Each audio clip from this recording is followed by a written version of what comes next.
Good afternoon. My name is George Descala from Global Victoria, and welcome to the second virtual briefing by the Victorian eCommerce Network.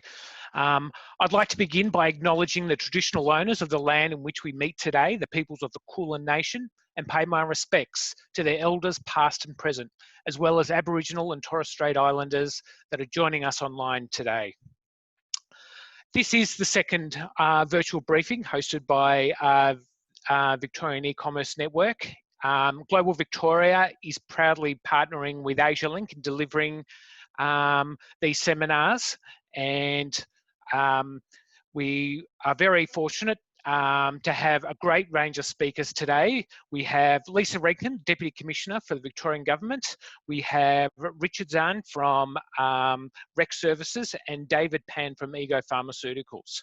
So I'd like to acknowledge and thank our speakers, and also in particular our partner Asialink Business. And just a reminder that Victorian Government has a network of 23 offices around the world that are there to support exporters in their international engagement. In China, we have 5 offices in particular, but I'm sure you'll hear more about that from Lisa in a minute. I'd now like to pass over to Nick Henderson, who will be today's moderator. Thank you very much. Good afternoon to everybody. Thank you very much, George, and good afternoon. So it's great to be with you and to moderate this event. We have some great expertise on our panel today who will share insights on this important and timely topic that I know is of interest at this particular point in time, and that is optimising supply chains and logistics in this post-COVID-19 landscape in China. And we will take an e-commerce perspective onto this topic. Since the virus outbreak reached scale in January this year, China's extensive supply chains and logistics networks experienced massive shocks, the implications of which have taken some time to start recovering. China's economy is heavily reliant on import and export trade and their interconnectivity to global supply chains. The pandemic hit at a time where the impacts were compounded by the Chinese New Year migration period, where the largest global mass migration takes place that sees 3 trillion trips during that period, including that of China's 300 million strong population of migrant workers who are essential to the working of China's supply chains and logistics networks. Supply chains, factories, warehousing, trucking, ports were all operating on a reduced or skeleton staff during this period. And obviously as the pandemic hit and as China shut down, pretty much the majority of that ground to a halt. Logistics networks struggled to cope, ports were at a standstill, and there were large shipment backlogs across the country.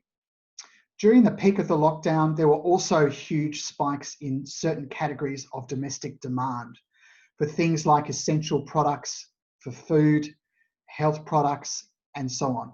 But there were also huge drops in others. So these shocks really were from increases and decreases across the supply chain.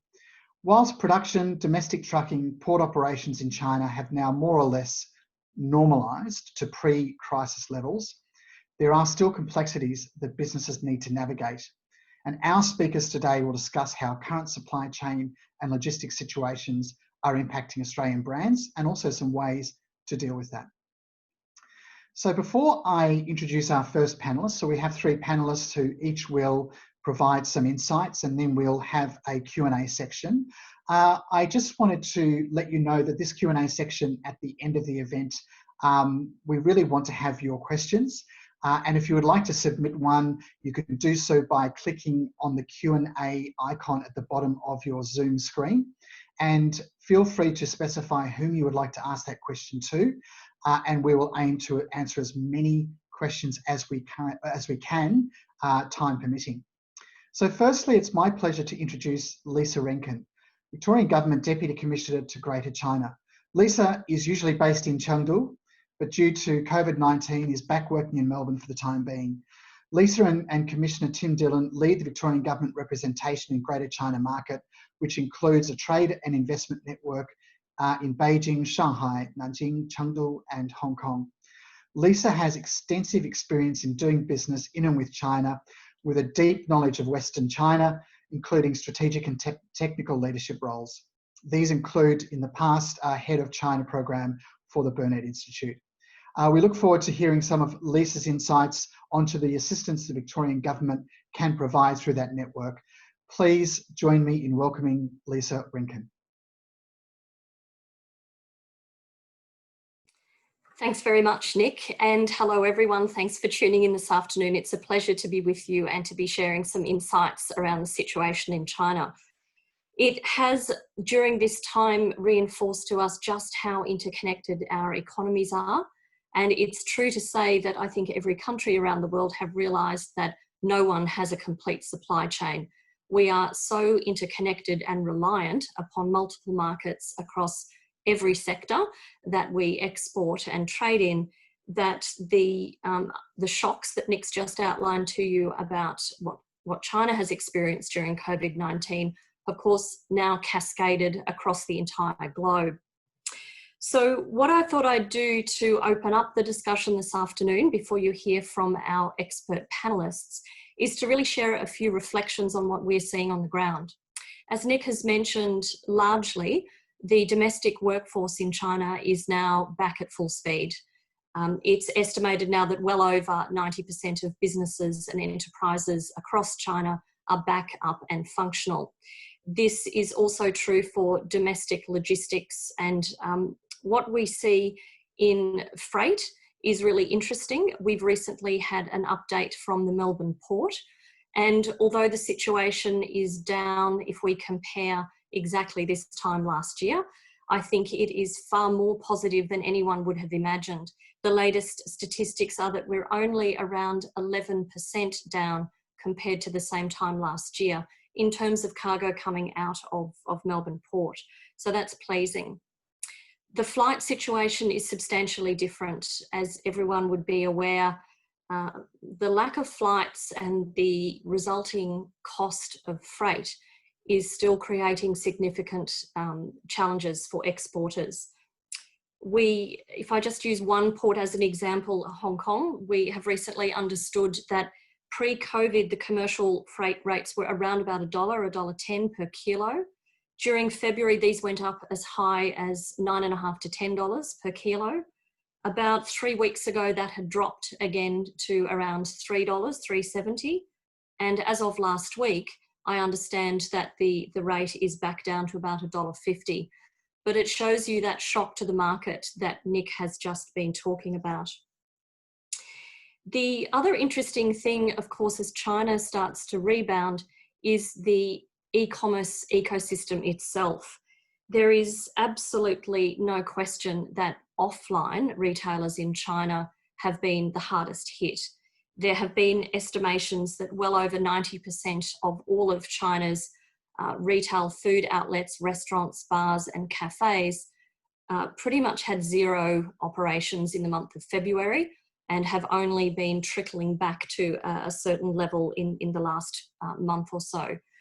It's also true that the digital economy in China, which has already been incredibly strong and innovative, is now seeing a lot more development. Digital delivery of everything in China going forward is going to be key. Whether you're engaged in retail, whether you're engaged in online fitness delivery, almost every single sector now is going to have to embrace the digital age. Really interesting that brands that had a well-established presence in China and already had some stock in market did really well throughout China's lockdown period. And interestingly too, there's been a lot of new consumers come into the e-commerce world. I've seen some statistics recently that indicate around 70% of all of the new online customers that China has seen throughout their lockdown period actually came from rural areas that haven't traditionally been online shoppers. And the experts in this area indicate that these changes in behaviour and these trends are going to continue going forward. It's interesting too, Nick mentioned live streaming. That's been phenomenal. Alibaba has reported that they have seen a 700% increase in live streaming in the early days of China's lockdown. and they are indicating that, again, this shift, this trend is likely to continue. So I think this is a case of crisis sparking innovation.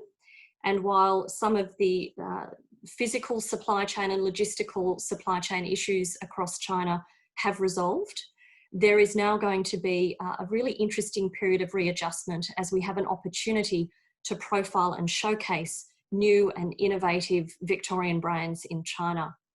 So our team of trade and investment specialists that sit across those 5 offices that Nick's just outlined to you, our team is ready and willing and available to work with you and your business, whether that's market intel, whether it's around market entry strategy for those of you who haven't yet dipped your toe in the water, whether it's about refining your digital presence. I really encourage you to reach out to our team across those 5 areas of China. And if there's anything that we can do to support you and your business, we'd be really pleased to do so. So I'll leave it there for the moment and hand over to the next speaker. And I look forward to interacting with you a bit further during the Q&A session later. Thank you very much for tuning in. Thank you very much, Lisa, for your great insights. And I liked your comment, crisis sparking innovation. And I think you're right that the digital economy and e-commerce is a central part to that. And obviously there are very central logistics and supply chain issues linked to those as well.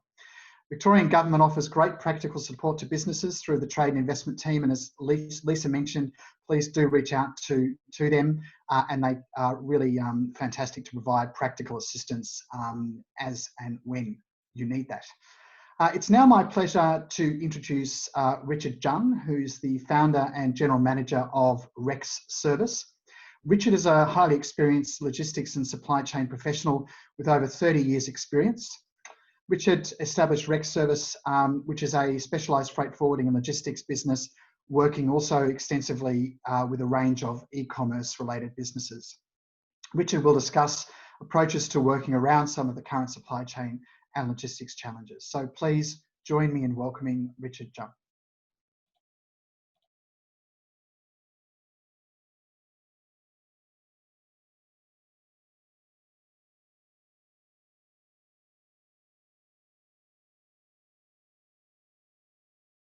Good afternoon, everybody.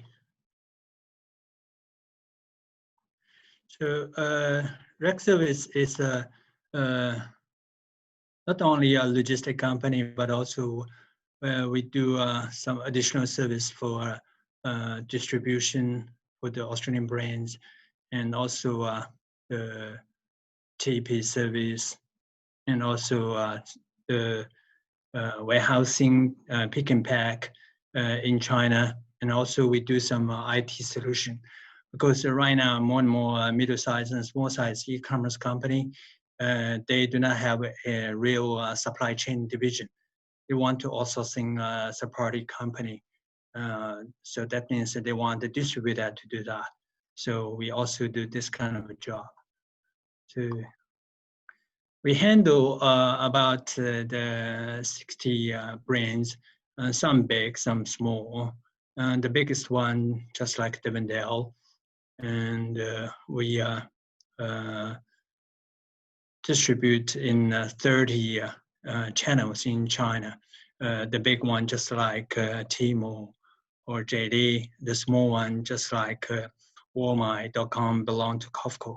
So that is our business. To begin with the topic, we have to talk about the difference between cross-border e-commerce and the general trade.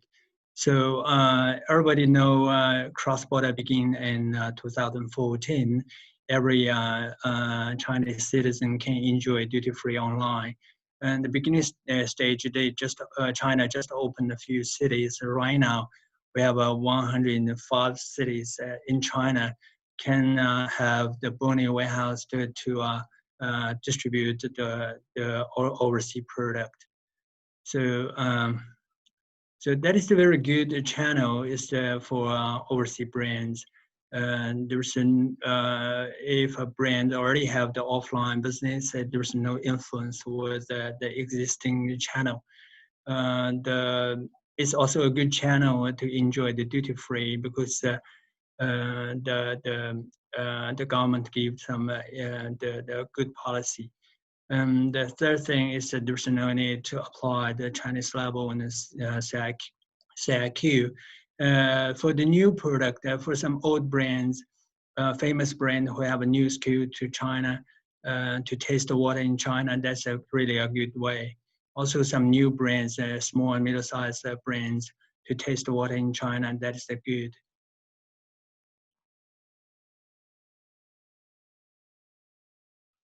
The change of purchasing power online and offline. So during the COVID-19, so we can see some trend is the online business is still very strong, although there's a little slowdown in February, but after the Lunar New Year, everything returned to the normal level. Even the milk powder or healthy supplement product is even more than last year. According to our data, is normally can be at 15% or 20% higher than last year same time. But some products such as meat, seafood, and lobster, this kind of things that can face some problem. As Nick mentioned, the demands in China, the restaurant or the bars, everything's closed. So the offline distribution channel closed. That's a very difficult thing. So in the different consumer goods were impacted quite different during this period. So some product is very good demands. For example, the infant product or something like that. And also some product that has special needs to improve the immunity. That is a very good product. We can see, for example, a milk product that concerns the healthy supplement like lactoferrin. So this kind of product is a very best sell in China, no matter it's a cross-border e-commerce or general trade e-commerce.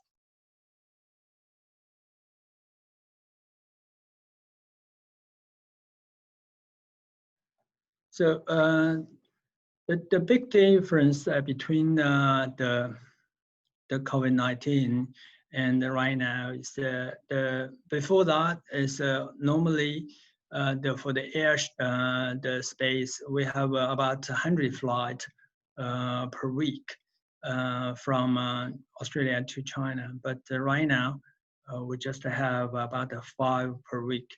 So the air freight increased rapidly. And then right now there's some charter service get involved the business, so they make the freight a little bit go down. So that's a good news for the exporter and brand holder.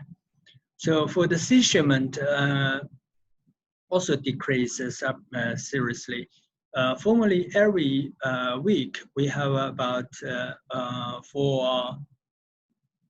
or 5 the voyage to China, but you can see the right now, so normally it's about 4 to 5 voyage per month. So that is a serious decrease. So also they make the sea freight increase rapidly.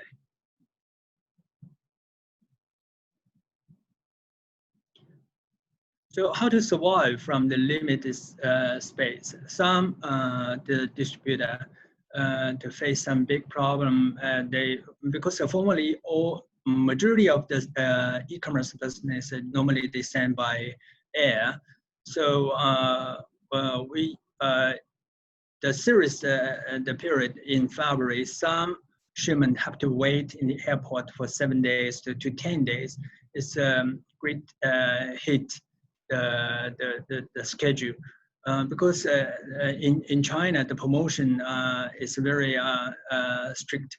if you cannot arrive the goods, that means you cannot attend a certain promotion. So the good way is if you can still continue to use air freight but for some low value product, for example, shampoo or this kind of things, and those products also in volume. So you can move to by sea, just talk with your distributor or talk with the e-commerce company to make the forecast in advance, and then you can easily just control this kind of thing to avoid high air freight, and then you can still make the shipment arrive in China. Even you pay a little bit storage charge in the port, but still cheaper than go by air. So for some high frequency and the small volume shipment, for example, normally a brand holder have 2 or 3 distributor, even more in China. So the brand holder can consider about to consolidate all the shipment into one and then send to China. So they can save a lot of the air freight. And because if you have a volume goods, not just the 200 or 300 kilogram, is about 1 ton or 2 ton, is sent as one shipment, and then just separate the shipment in the destination in China. That would be a little bit cheaper. So that's the one way. To the sea shipment is by the sea. The brand holder, normally they just contract with the shipping line yearly basis. So that makes it a little bit hard for them to find more space. For example, you already contract with the CMA. So if you say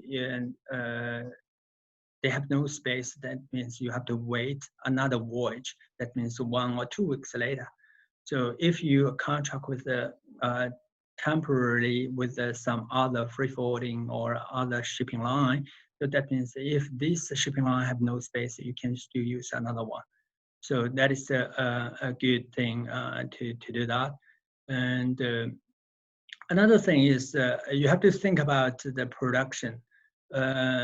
Not only the send the goods to China, but also you purchase the product from other area.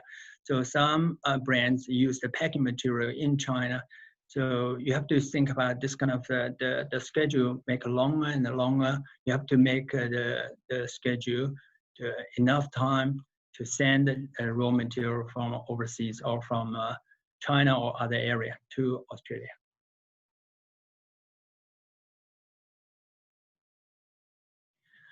So the solution for cross-border e-commerce. So the parcels, that is the one right now is from Australia to China, delayed to 4 to 6 weeks. Formerly, it was just about 5 days, the maximum just 15 days. But right now it's much longer. So if you use live streaming or Daigou to do promotion, or if you attend a certain the promotion in TikTok or Taobao, so the cargo can arrive on time. It can be big problem. So you have to consider about this kind of a pick and pack service in China, not just the pick and pack in Australia. So you have 2 choices. One, for example, if you use Taobao or the live streaming, you can use Cainiao, which is under the Alibaba Group, to do pick and pack for you. So another choice, you use a public warehouse like our services. That means you can not only do the live streaming with the Alibaba system, I mean Taobao or Tmall. You can also attend other QL live streaming like Redbook or TikTok or Kuaishou. So that is the 2 choice you can prepare. So for the direct purchase from e-commerce company or a distributor, so the bulk shipment, the solution is you build up a safety stock in the bonded area in China. Some brand already have a bonded warehouse in Hong Kong. That would be perfect. Hong Kong is a good the hub to do this kind of a distribution, but the cost a little bit high. And if you consider just put some goods in China, that would be much cheaper. That's another solution for that. In conclusion, we have to make a solution for your distributor. So you have to consider the several things. Some is normally distributor and e-commerce channel will have the long-term marketing campaign.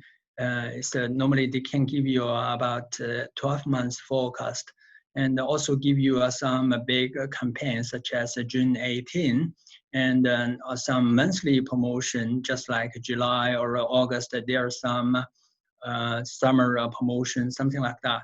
So if you already got this kind of a promotion, a marketing team already approved this kind of a promotion, you can make a forecast on how much you will sell in that season. So prepare the raw material and send the goods in advance to China. That is a good thing. So that's the first thing you have to consider. Another thing is the customer clearance. So especially for some new SKUs, we launched to China. Although there's no need to do the Chinese level or CIQ, but still have to file the product in a customer house. Some product is too urgent. They just send, okay, I already contract with the KOL, but do not prepare this kind of file information in advance. When cargo arrives, they have to have 2 or 3 days prepare this filing system. So that's also a waste of time. Just to think about this kind of things, and then you can save more time. So that's roughly what we can give the suggestion during this season. If you have more questions, just let us know, and then maybe we can have a talk later. Thank you very much. Thank you very much, Richard, for your insights. It's clear from your presentation that there are still impacts to logistics, and the examples you gave in terms of air freight from 100 flights per week to 5 per week at the moment, so 100 pre-COVID, 5 now, and from 4 to 5 voyages from Melbourne per week to China previously to 4 to 5 voyages per month now. You mentioned workarounds to forecasting, shipping, warehousing, production and procurement are important at this time to minimise costs, transit time and risk. So thank you very much, Richard. It's now my pleasure to introduce David Pan, China Business Manager for Ego Pharmaceuticals. David has over 18 years of China FMCG experience, working with a range of categories for different brands, including Procter & Gamble, Carlsberg Brewery, Colgate Palmolive, Coca-Cola, Hershey's, and of course now in his role with Ego Pharmaceuticals. David will share experiences from the perspective of Ego, who sell extensively through e-commerce channels and have elements of their production supply chain linked to China. So please join me in welcoming David Pan.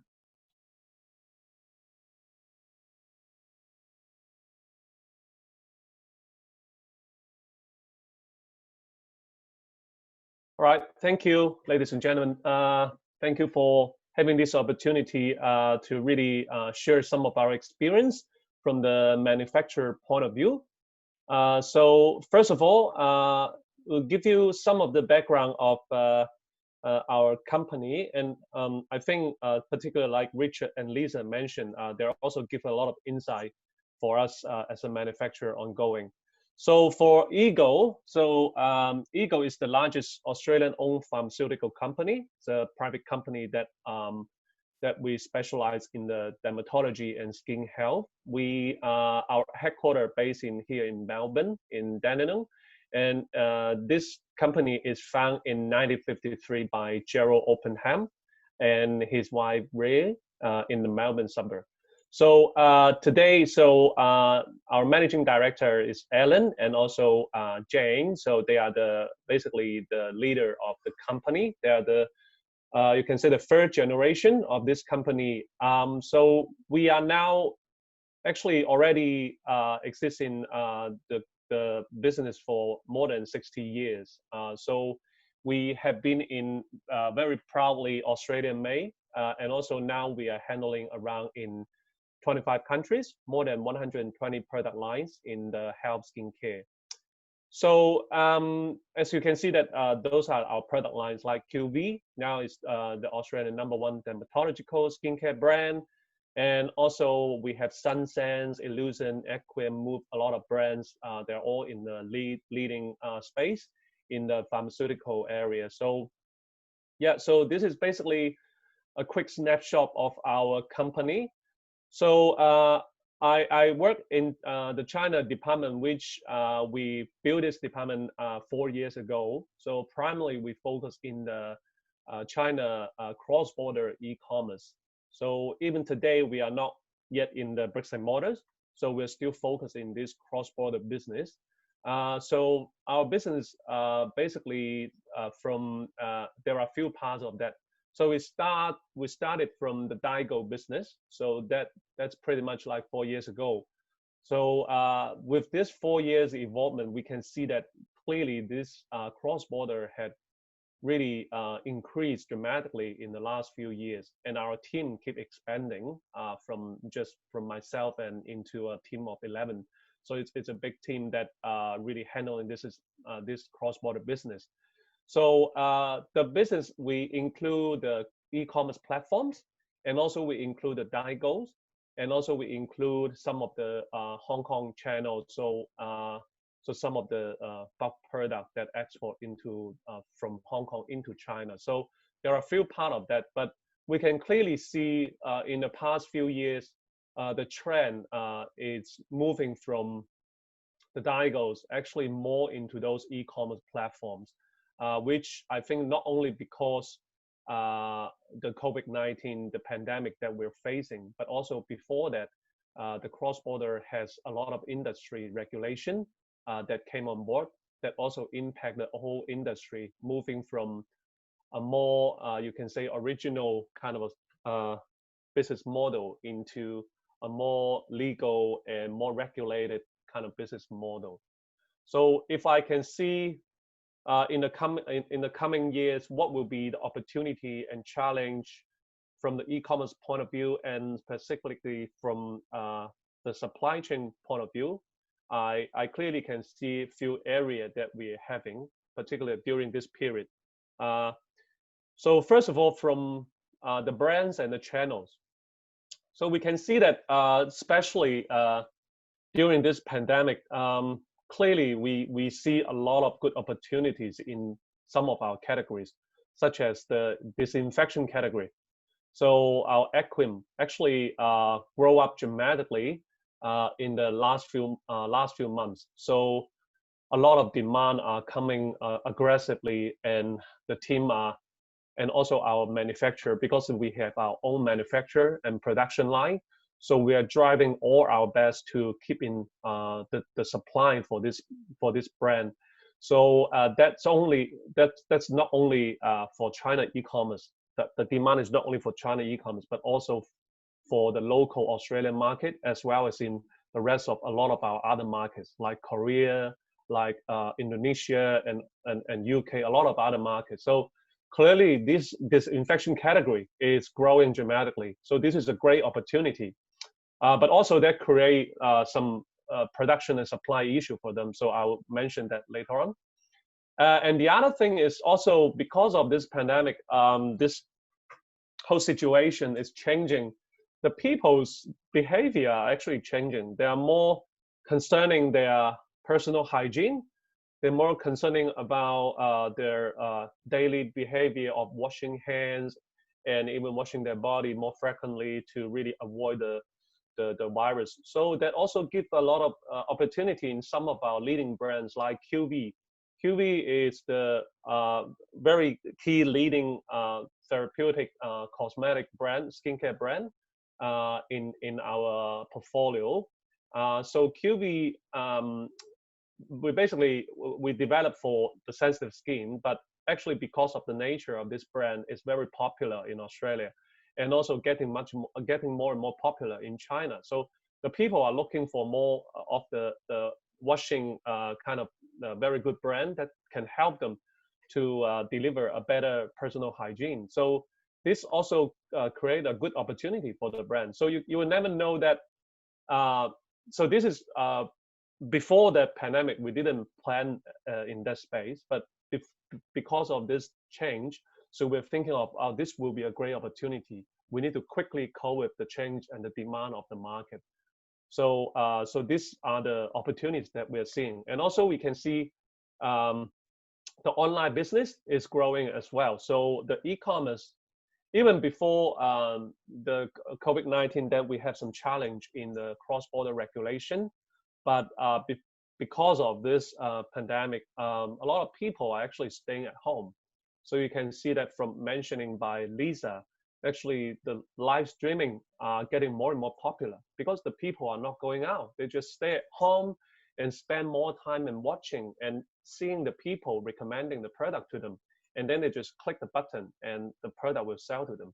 So these are all very good opportunities that we should keep capturing ourselves and stay positive to really cope with this changing of the trend.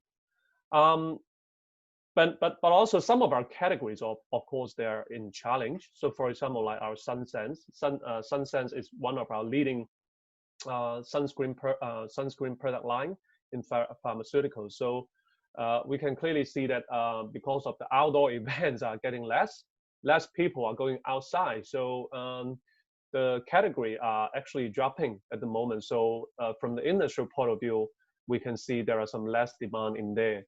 And also some of other category like deodorant, which having less social activity, so that cause less interaction with the people. So this will be the challenge. So for the manufacturer point of view, how can we manage this logistics, and how to manage the demand and forecast will be a very big challenge. So so now, yeah, it comes to the production and supply chain issue. So as you can mention by Lisa, as you can see that we are all living in a global village. So there is no company that is avoiding the supply from other countries, different suppliers. So for example, even we have a lot of good demand in our categories, such as Equim, QV, but some of our components are actually sitting in other countries that we need a supply. So for example, China supplies some of the bottles, some of the pump, etc. So for our Braeside, our production team, they're finding all their best during the first encounter with this pandemic. How can we find an alternative solution, not only for China, but getting from probably Vietnam or from other part of the world?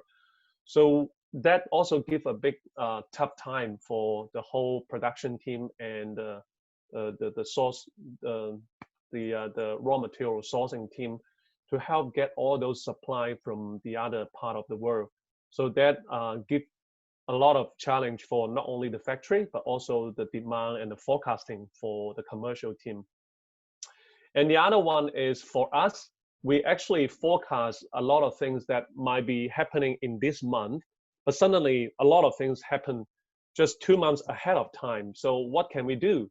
So we need to work very closely with our manufacturing team to really identify the problem and try to find a way to solve that.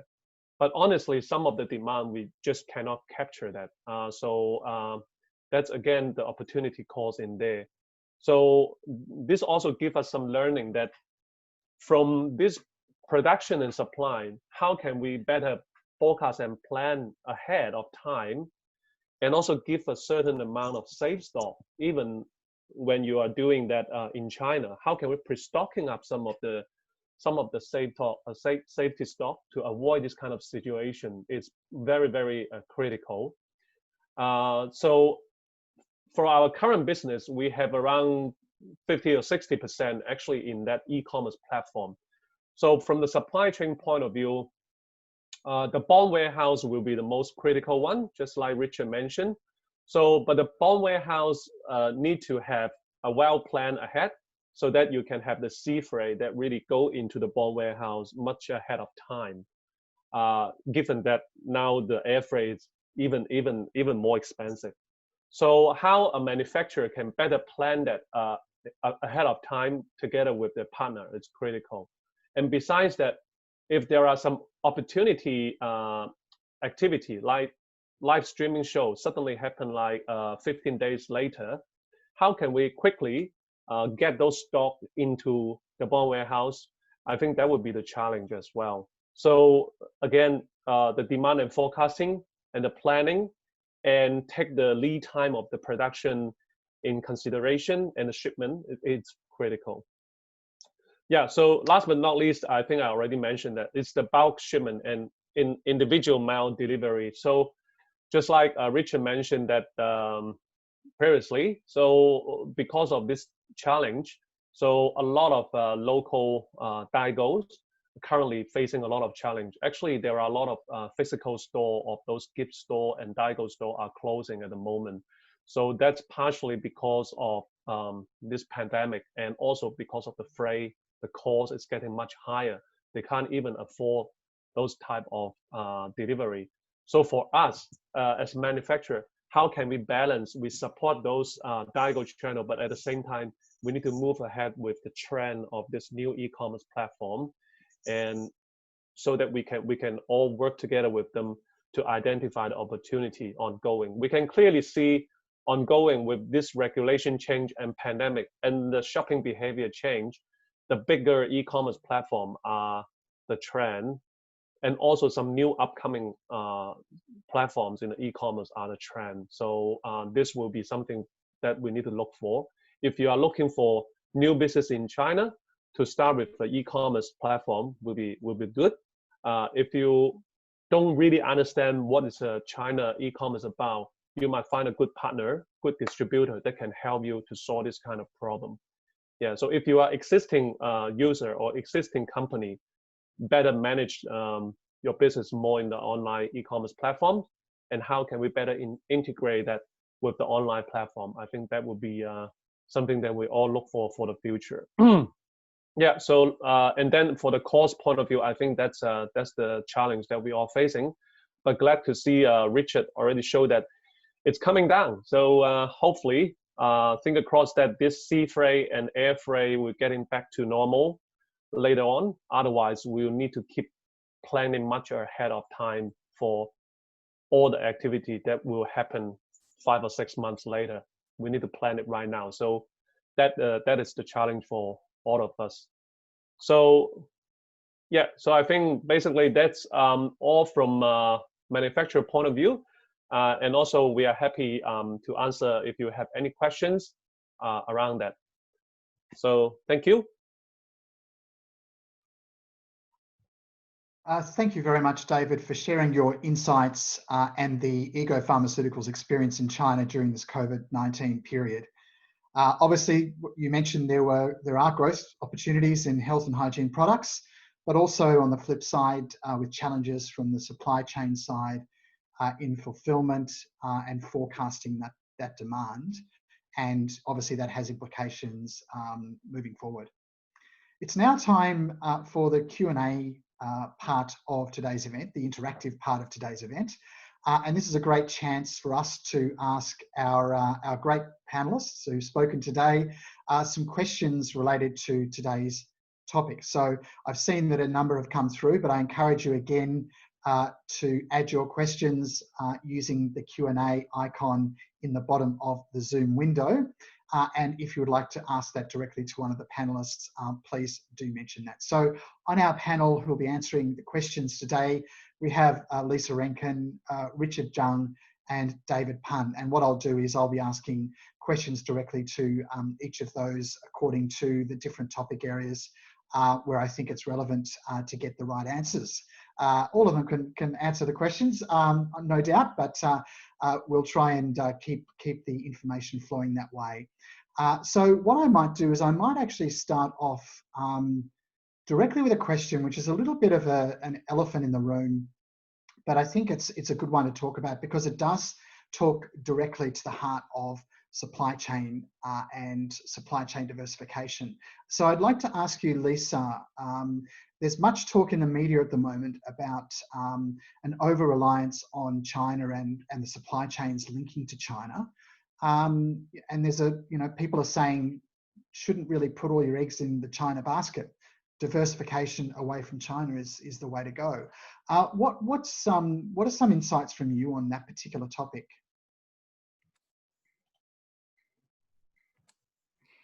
Thanks, Nick, for the question.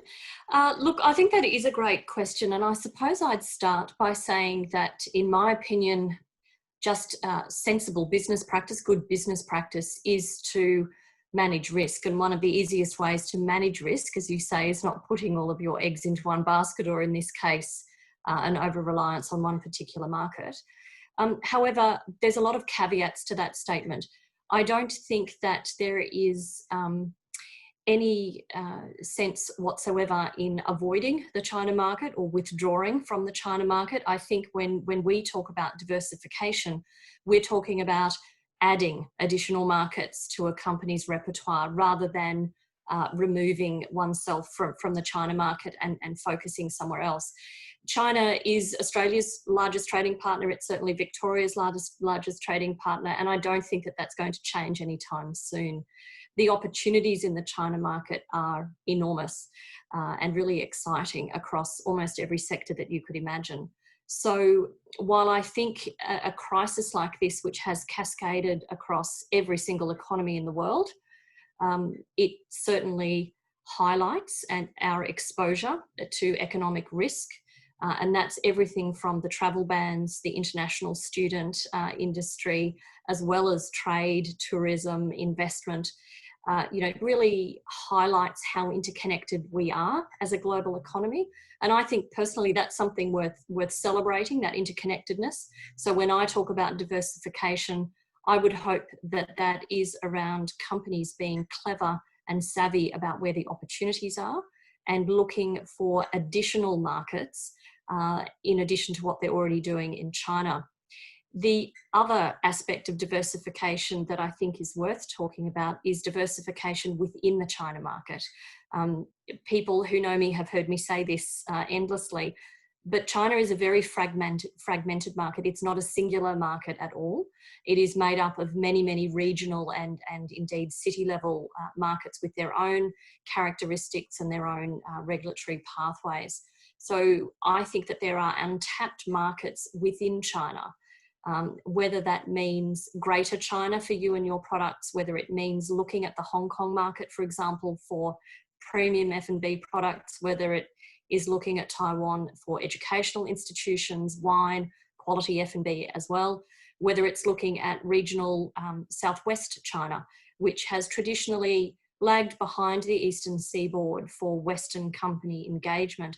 There are huge markets of increasingly wealthy consumers in a region like Southwest China that are really keen to access high quality, reputable, interesting Australian product. So I think there's lots of opportunity to diversify in the lower tiered cities within China, as well as diversifying more globally. But I would hope that diversification isn't simplified to a removal from the China market. I think that would be unwise. Thank you very much, Lisa. And I think you answered and you added additional context to a topic which I also, you and I see eye to eye on this, and it's about the emerging opportunities in tier 2, 3 cities. And there are significant consumer market opportunities in those areas in their own right. And businesses need to be smarter about their approaches to capture those market opportunities where there is more space, more competitive space, not as much crowding, because China is one of the most competitive marketplaces in the world. So thank you, Lisa. And actually, I guess very linked to this is a great question we had from Kate. And I'll just read it out. Hi all, great timing for this seminar and lovely to hear about those green shoots and the help at hand. For businesses starting out in the China market with limited budgets and perhaps even more limited after COVID, are there e-commerce platform options that present more opportunities to be found, perhaps into the western part of China with less competition? Because I think this is a really good question, I'm going to open up to all of our panelists, and perhaps I might start with Richard. From your perspective, you act as a distributor and a TP, so you are taking the products all the way through to the platforms.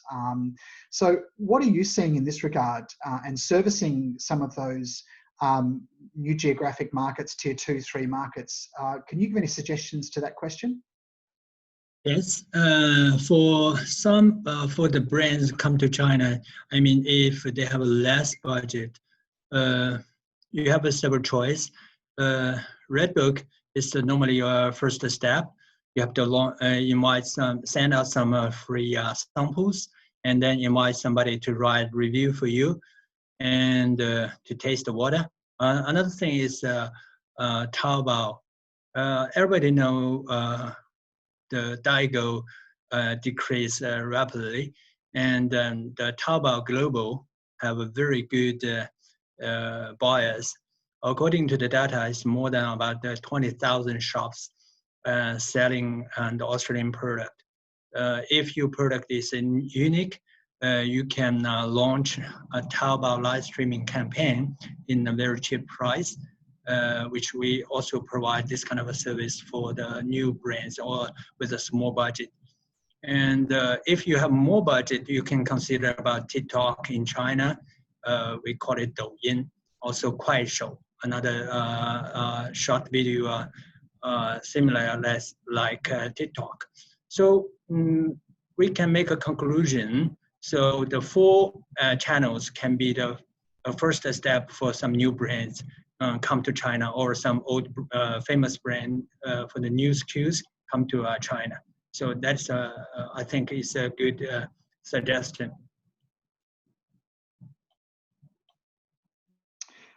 Thank you very much, Richard. I'm going to ask you another question that came from one of our participants today, and that is, what's your thought on trade digitization and how its implication or what is the implication to solve supply chain issues in global trade? And I might just add a bit of context to this question.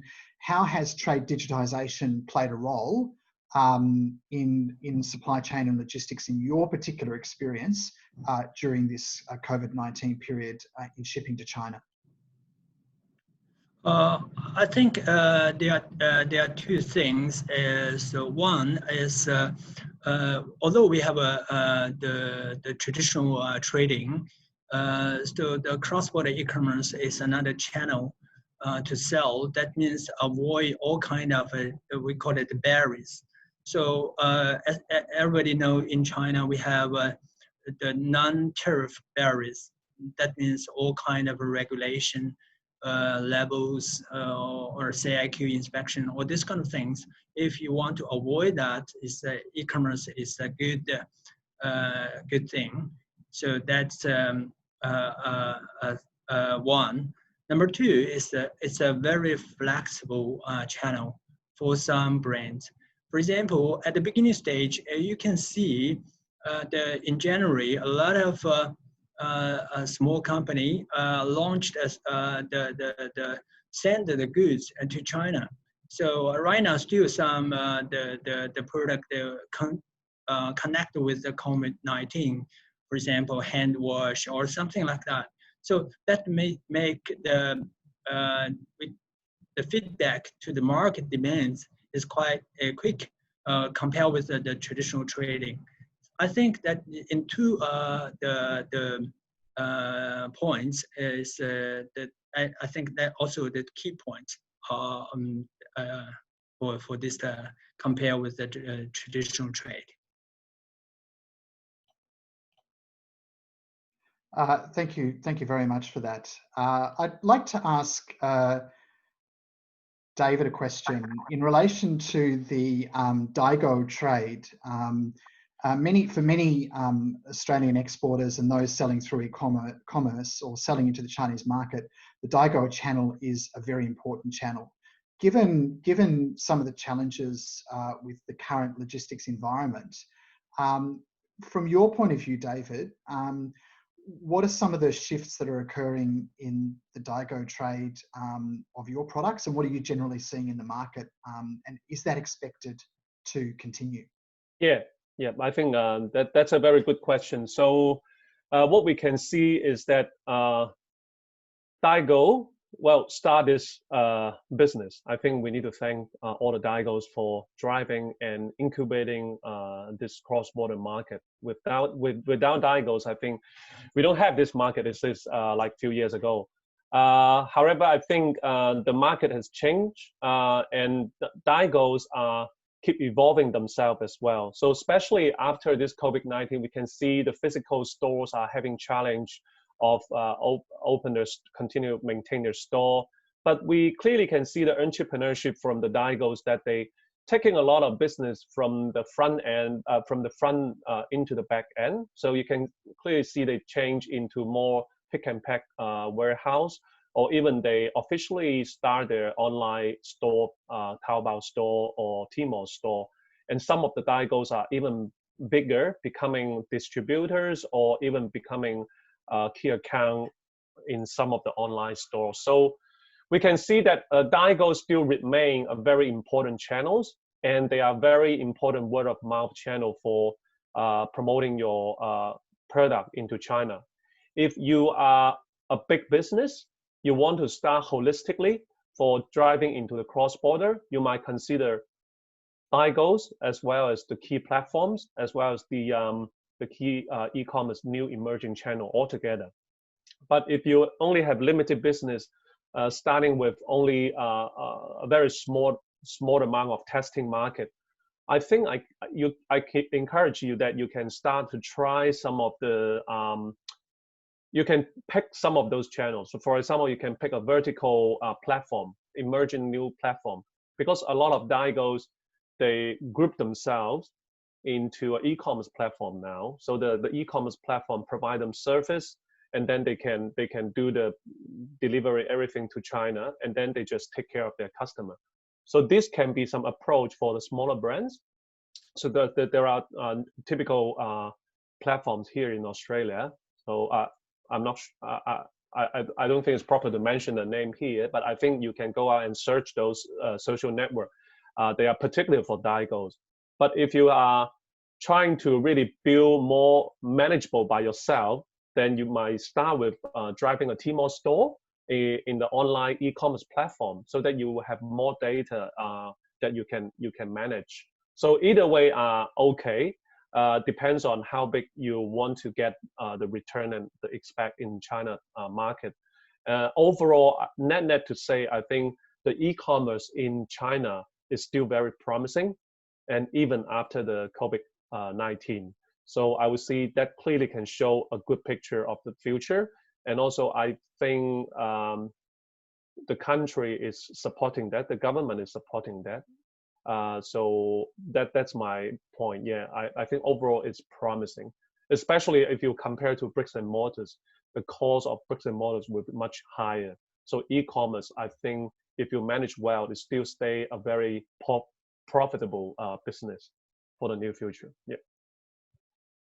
Thank you, David. I've got a question which is really following up from the comments by Richard in terms of KOL and live streaming, and how we're seeing a lot of commerce being pushed through live streaming channels, whether that be through Taobao or other channels. So if I'm currently an Australian brand where it makes sense for me to think about using KOLs live streaming to start pushing information about my brand, my product, but then actually looking at sales and scaling that up. Richard, what recommendations would you give to an Australian brand looking now to start by utilising KOLs and live streaming to push product sales, given the current environment, given current air freight and sea freight environments? what would your recommendation be? Have stock in market, or still manage the business from and the shipments from Australia? Yeah, so I think in the view of KOL, you have to think about a lot of MCN company who is represented KOL.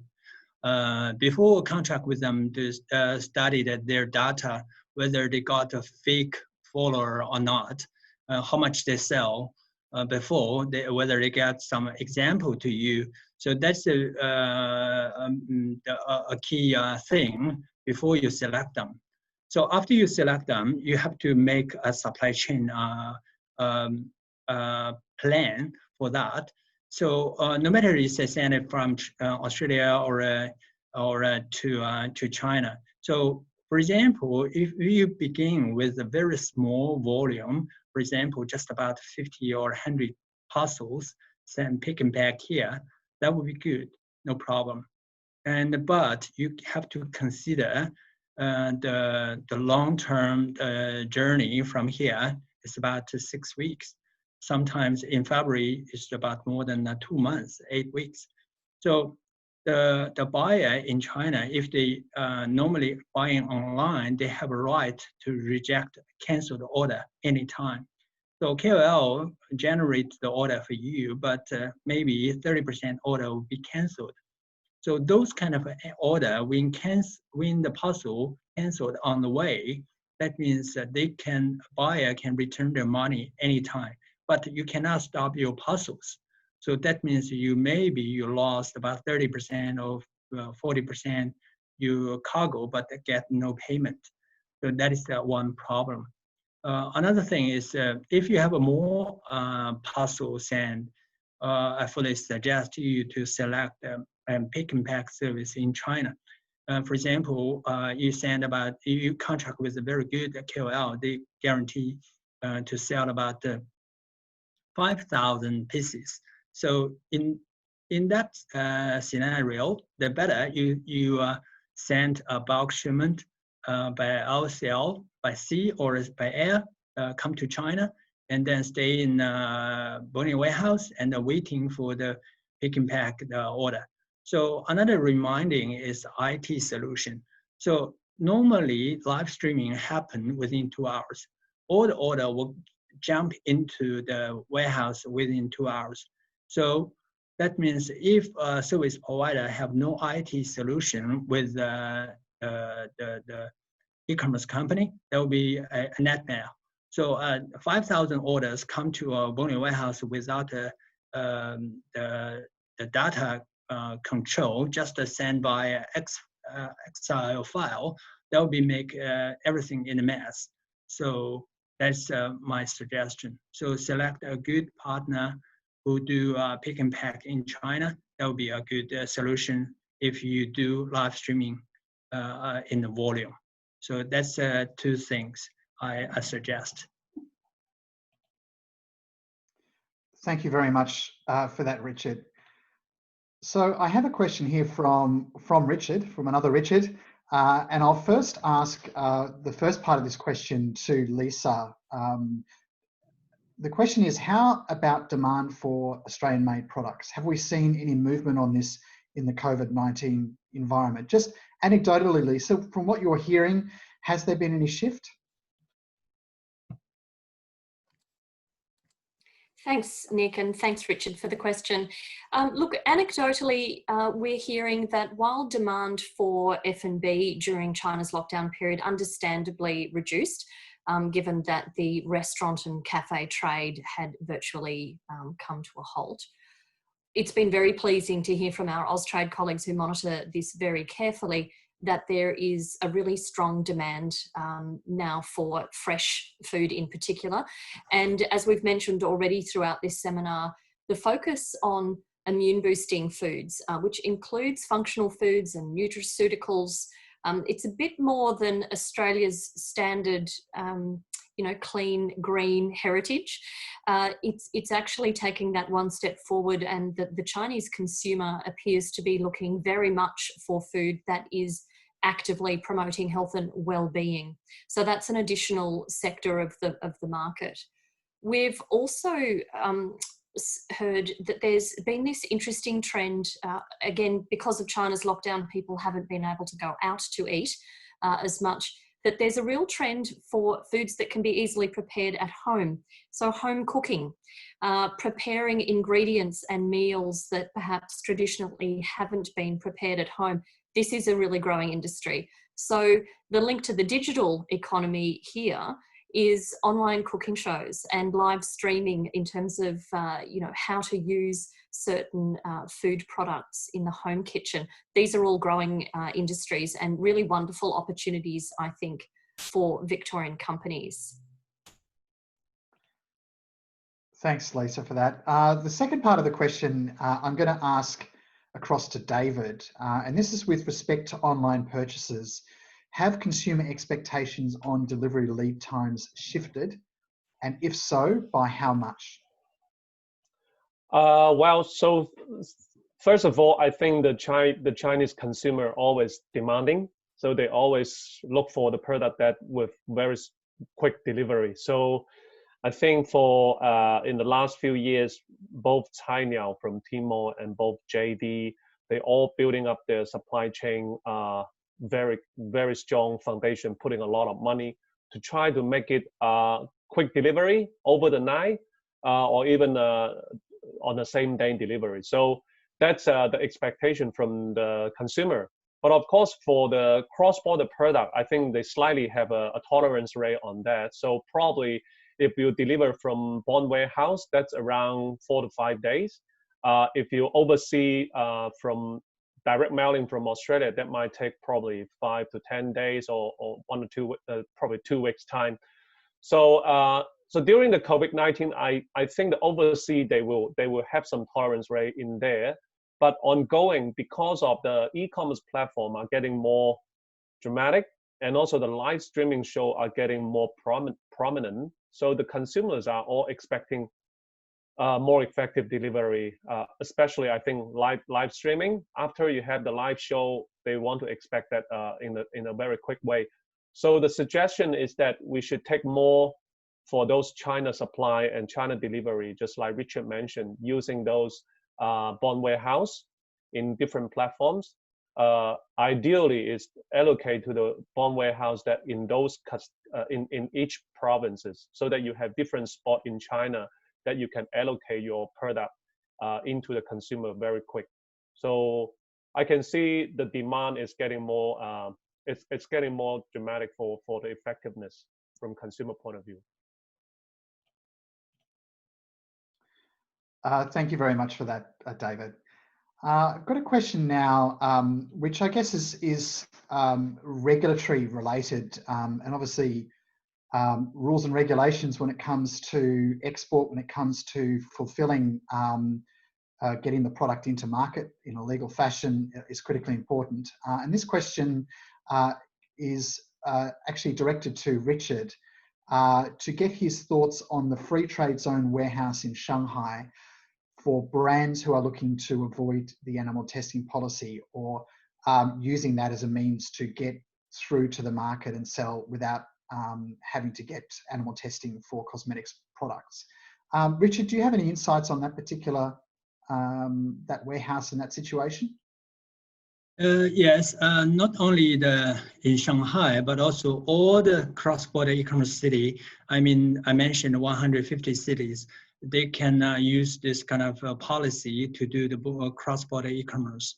So in Shanghai, they just launched a way. They want to taste the water for the non-animal test for general trading, but they're still in the test area, but not a real make a conclusion whether they can go further or not. So the better if you decide to go to that channel to check the policy, whether CIQ approve or not. Because sometimes some bonnet area launch some special policy to attract the foreign brand or overseas distributor to set up their company there, or distribution through their channel. But if they do not make agreement with the CIQ, and now CIQ merged with the customer house, if they do not make agreement with them. I mean the customer house. So that will be make everything very difficult. So that means that although there is a policy for a certain area, that means that they cannot make it into a reality. So just my suggestion. Thanks, Richard.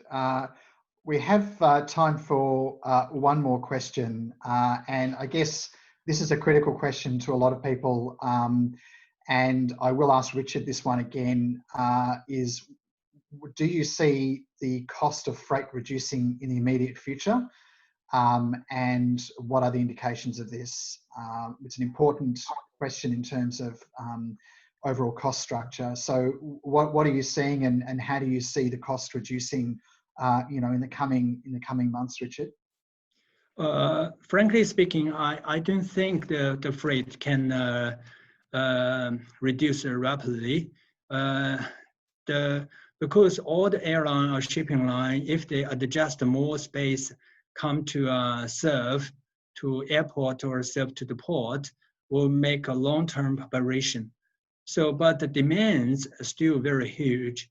That means the demands more than the supply. So that means that the price cannot reduce rapidly. So you can see for air shipment. So China government, if they don't allow more airlines to have the direct flight with overseas, or Australian government do not allow the flight to go between China and Australia, that will make it more difficult. So that's one for air. But the sea shipment is right now is different from the air shipment. Airline normally is independent, but the sea shipment normally they are in the group. There are 2 or 3 groups, so who serve China and Australia line. So that means each group they have 2 or 3 shipping lines. They share the vessel, they share the container, they share the space. So those kind of the groups, if they generate one more vessel into this route, so which company put the vessel in, and how to share for example, Hyundai put more vessel in, and then how to share the space with other 2 or 3 shipping lines, how to utilize the empty container, how to return the empty container. That's a very complicated system decision. So all the factors involved, that means they cannot easily say next week we put one more vessel into the Australian and China route. So that means a minimum they should make 1 month of preparation. So if we say quickly the forecast for next month, we cannot see big the reduce. If we say long term, 2 or 3 months later, it's a trend. The rate will go lower and lower.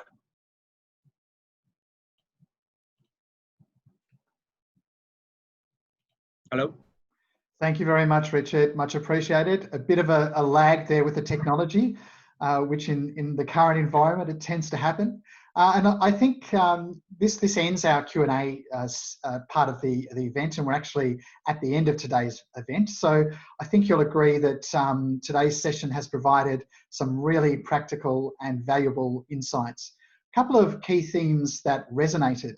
The logistics and supply chain environment in China has started to recover. Impacts are still being felt and also are being exacerbated by what's going on globally, including things like decrease in air freight capacity. There are some green shoots, and we've heard a number of examples from all of our panelists where there are green shoots in consumer sectors like skincare, health and hygiene, and so on. But how a business services that demand in the current environment is critical. And businesses should look at different models and approaches to optimize logistics and supply chain and better manage risk in this environment.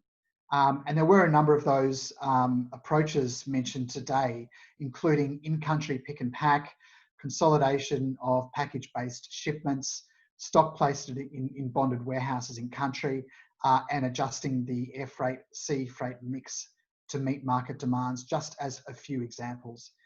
And I think what was also exacerbated and mentioned in one of the questions is that China's consumers, they have a world of choice and they are demanding. I'd like to give a virtual round of applause to our great speakers and panelists today for their time and for sharing their knowledge and insight. So thank you to Lisa Rankin, thank you to Richard Zhang, and thank you to Richard Pan. So thank you very much. And Asialink Business, we focus on building practical Asia market related capabilities through the delivery of best-in-class development programs, applied research and market insights focused on Australia's engagement with Asia. So please do reach out to us and discuss how we may be able to assist and support your Asian market engagements as well. I'd like to genuinely thank our partner for this event, Global Victoria. Victorian e-commerce network is a fantastic initiative to provide knowledge and insights on e-commerce crossing borders from India to China and topic areas from digital marketing to IP, with the view to support Victorian businesses to take advantage of global e-commerce opportunity. And a special thanks to both George Descala and Elizabeth Moffat. And thank you, and finally I should say, thank you to everybody for attending and for your participation and also for your fantastic questions. Please stay tuned for upcoming Victoria e-commerce network events, focusing on key relevant topics, including, I think we've got an event coming up on China's intellectual property environment in the e-commerce landscape. So we hope that you found this event valuable. Enjoy the rest of your day, and thank you again for joining us. Thank you.